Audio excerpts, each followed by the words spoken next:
महाराष्ट्रातील सर्व शेतकरी व मान्यवर बंधू भगिनींना माझा नमस्कार।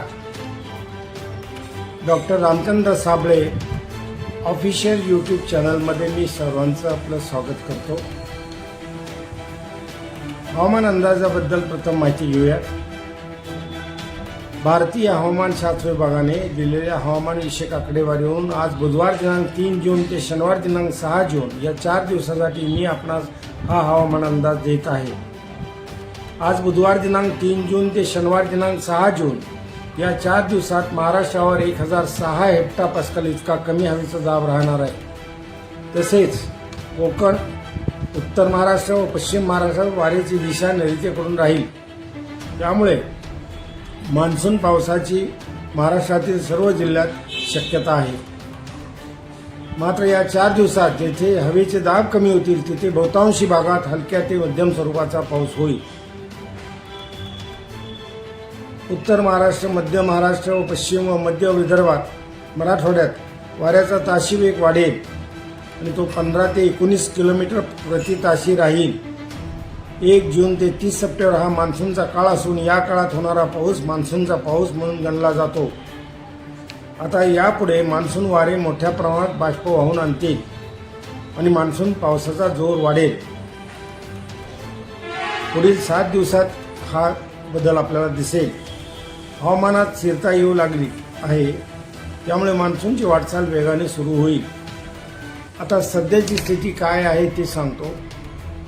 साधारणपणे मान्सून हा अंदमानामध्ये दाखल झाला, केरळामध्ये देखील पाऊस होतोय, परंतु सलग 5 दिवस पाऊस झाल्याशिवाय केरळात मान्सून दाखल झाला असं भारतीय हवामान शास्त्र विभाग सांगत नाही। त्यामुळं इथं पाऊस होतोय मधून, कर्नाटकात पाऊस होतोय मधून, गोव्यापर्यंत पाऊस होतोय, मुंबईलाही पाऊस झाला मध्ये, आताही कालही पाऊस बऱ्याच भागात झालेला आहे। म्हणजे पाऊस हा सुरू आहे, परंतु त्याला गती नाही आहे। ही गती का नाही हे समजून घेणं गरजेचं आहे। प्रामुख्यानं काय होत आहे की जे काही बाष्प हिंदी महासागरात आहे ते सर्व बाष्प अगर त्यातला बराचसा भाग हा पश्चिमेकडं येमेनकडे जातोय, तिथून इराणच्या बाजूला जातोय, तिथून अफगाणिस्तानच्या बाजूने जातोय, तिथून काश्मीर आणि काश्मीरच्या वरच्या भागातून आणि तसंच सलग उत्तर प्रदेश आणि बिहारपर्यंत जातोय। ही जी बदलती वाऱ्याची दिशा आहे त्यामुळं मान्सूनच्या आगमनावर परिणाम प्रामुख्यानं झालेला आहे, हे माझ्या लक्षात बरेच दिवस येत आहे। मान्सून वेळेपूर्वी दाखल होणं यावर्षी सहज शक्य होतं, परंतु ही दिशा का बदलली? आता हवामान बदलाच्या कारणामुळे बदलली। आता हवामान बदल इतके वेगाने होत आहेत तर आता 1 तारखेला जे काही रावेरमध्ये वादळ झालं, वादळी वारे झाले, हजारो एकरचं केळीचं नुकसान झालं। अशा प्रकारचे हवामान बदलामुळं होणारे परिणाम हे मान्सूनवर देखील वेगळ्या पद्धतीने होत आहेत। एक म्हणजे तापमानात होणारे बदल, त्या अनुषंगानं हवेच्या दाबात होणारे बदल हे मुख्य त्याला कारण आहे। आता यापुढं या आठवड्यात हवेचे दाब कमी राहणार आहेत, 1006 हेक्टोपास्कल राहणार आहेत। मान्सूनला आगेकूच करण्यास योग्य हवेचे दाब आहेत। त्याचप्रमाणे वाऱ्याची दिशा देखील नैऋत्येकडनं आता बऱ्याच ठिकाणी आहे, पण त्याला मान्सूनला जोर नाही, जसा जोर असायला पाहिजे तसा नाही। त्यामुळं महाराष्ट्रात मान्सून नेमका केव्हा येईल हा प्रश्न बऱ्याच शेतकऱ्यांनी मला विचारला आहे, बऱ्याच लोकांच्या मनामध्ये तो प्रश्न आहे। साधारणपणे 10 तारखेपर्यंत मान्सून महाराष्ट्रात दाखल व्हायला काहीच अडचण नाही, पण बघूया आता कशी प्रगती होते, काय परिस्थिती होते पाहू, आणि त्यानंतर मग त्या अनुषंगानं पेरण्यांचं नियोजन करणं वगैरे विचारात घ्यायला हवं। आता त्याबद्दल कृषी सल्ला मी तुम्हाला थोडक्यात देतो। जमिनीत 65 मिलीमीटर ओलावा किंवा 2.5 ते 3 फुटापर्यंत खोलीपर्यंत ओल झाल्याशिवाय पेरण्या करू नका। कोरडी पीक पेरण्या अजिबात करू नका। कमी कालावधीच्या पिकांची निवड करा, जसे की मूग आहे, मटकी आहे, चवळी आहे, उडीद आहे, सोयाबीन आहे, बाजरी आहे, भुईमूग आहे, ज्वारी आहे। कमी कालावधीची पिकं निवडा, कमी कालावधीच्या जाती तयार होणाऱ्या त्या निवडा, आणि त्या मिळवण्याचा प्रयत्न करा. कमी दिवसात अधिक उत्पादन देणाऱ्या जातींची निवड करा. त्याचप्रमाणे बागायत क्षेत्रात ऊस, कपाशी, आले, हळद व फळबागा यांना ठिबक सिंचनचा वापर शक्यतो प्रयत्न करा की त्याद्वारे पाणी देता येईल, कारण पाणी कमी पडणार आहे यावर्षी त्यामध्ये. आता ही झाली एकूणच शेती कामांमधली काळजी घ्यायची माहिती.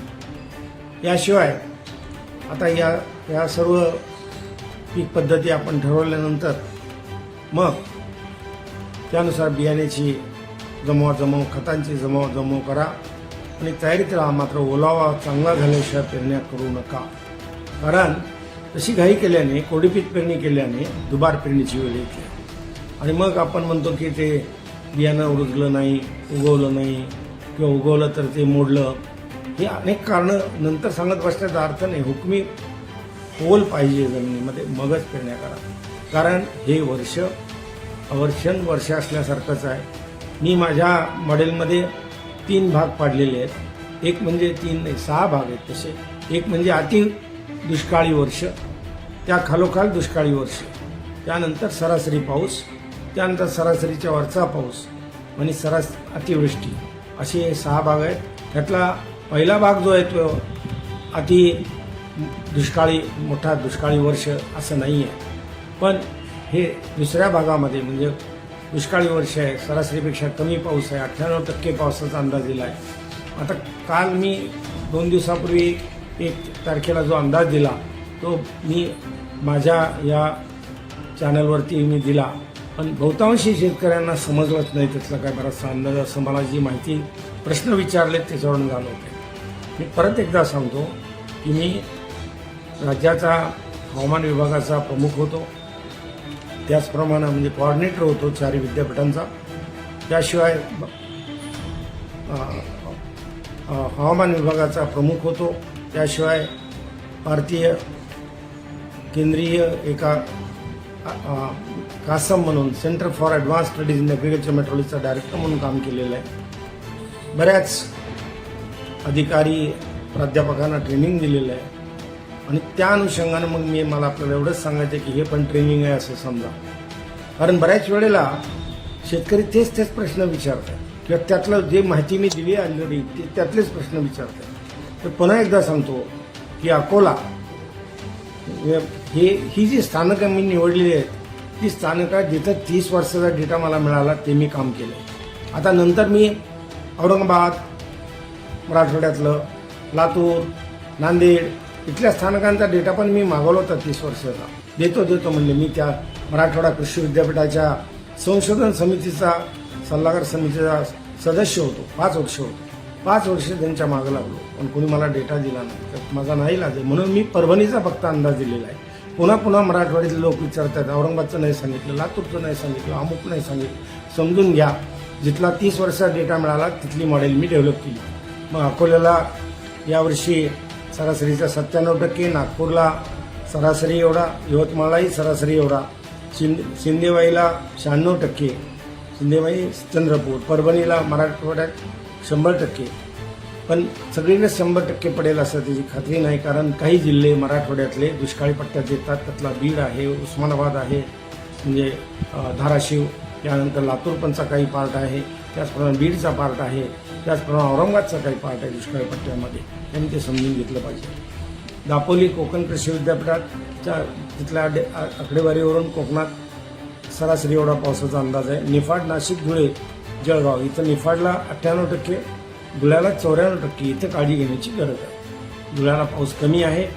आता ह्यात जी मी अंदाज देतोय त्यात 5% कमी होणं शक्य आहे.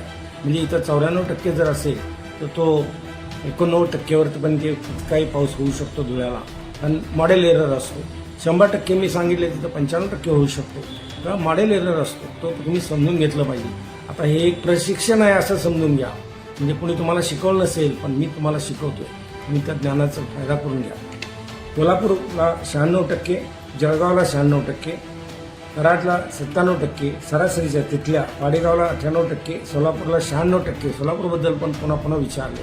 यापूर्वी मी अंदाज दिलेला आहे, म्हणजे 1 तारखेला जे मी पाठवलं आहे त्यात. राहुरी 99%, पुणे सरासरी एवढा. आता हे सरासरी एवढा जरी म्हटलं तर ते 5% कमी अधिक होऊ शकतो. हे मॉडेल एरर म्हणून स्टॅटिस्टिक्समध्ये असतं. आता या वेळ खूप झालेला आहे. शेतकऱ्यांचे काही प्रश्न आहेत ते मी थोडक्यात घेतो. भिकाजी दंडाळे विचारतात की बागायती कपाशीची लागवड केव्हा करावी. आता ती लवकरात लवकर करावी. योगीराज मस्के कळवतात की पाण्याचा प्रश्न गंभीर झाला आहे, तो ह्यावर्षी आणखीन गंभीर राहणारच आहे. श्री नितीन मेहर विचारतात की उजनी धरण भरेल का. ते मी काल पण उत्तर 1 तारखेला दिलं आहे. उजनी धरण पूर्ण क्षमतेनं भरणं कठीण आहे. प्रताप चव्हाण विचारतात की यावर्षी कापूस, तूर की सोयाबीन पीक कोणतं पीक घ्यावं, सोयाबीनवरती भर द्यावा. त्याचप्रमाणे पवन बागले विचारतात की धुळे जिल्ह्यात पाऊस कसा आहे. मी आत्ताच सांगितली माहिती. संतोष नागरगोजे विचारतात की पाऊस उशिरा येत आहे का. हो, पावसाला यायला उशीर होतोय, त्याच्या निर्धारित वेळेपेक्षा हे निश्चित आहे. गौरी शिंदे विचारतात की सोयाबीनचे कोणते वाण निवडावे. मी असं सुचवेन की आपल्या भागात सोयाबीन विक्रेत्यांच्याकडे, बियाणं विक्रेत्यांच्याकडे जे वाण कमी दिवसाचे ते तपासून घ्या, त्याप्रमाणे करा. गायक डांगे विचारतात की पेरणीयोग्य पाऊस कधी होईल. पेरणीयोग्य पाऊस 10 ते 12 जूनच्या दरम्यानपासून पुढे सुरू होईल, पण चांगला पाऊस जिथं होईल तिथंच पेरण्या करा. मच्छिंद्र शेलार विचारतात की ऊस लागवड करावी का. हे वर्ष अजिबात ऊस लागवड तिच्यात पडू नये, पाणी कमतरता पडणार आहे. दत्ता मोगल विचारतात कळवतात की कमी कालावधीचा कापूस लागवड जरूर करा, पण काळजी घ्या. ठिबक सिंचन वापरता आला तर जरूर वापरा. मृग नक्षत्र पाऊस होईल का. हो, पाऊस होईल.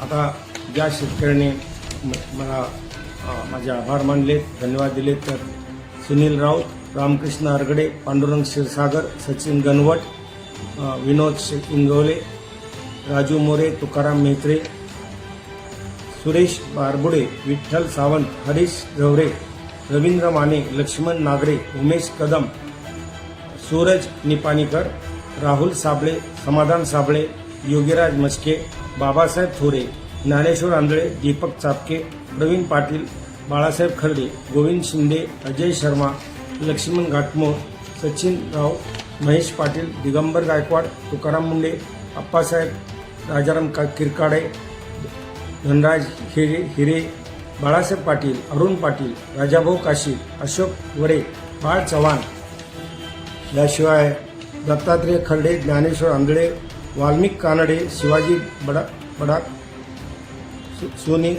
सोनल कुंजीर, श्रीहरी खरबे, गायक डांगे, हर्षवर्धन बोदले, गोविंद हांडे, भागवत शिंदे, दगडू माळी, शिवाजी सूर्यवंशी, प्रशांत अंबूर, या सर्वांनी मला धन्यवाद दिले.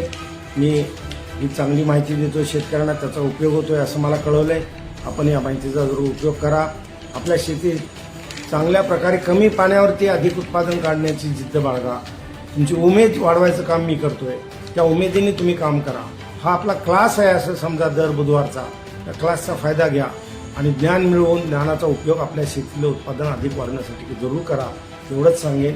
आपल्याला सर्वांना मी धन्यवाद देतो. जय हिंद, जय महाराष्ट्र.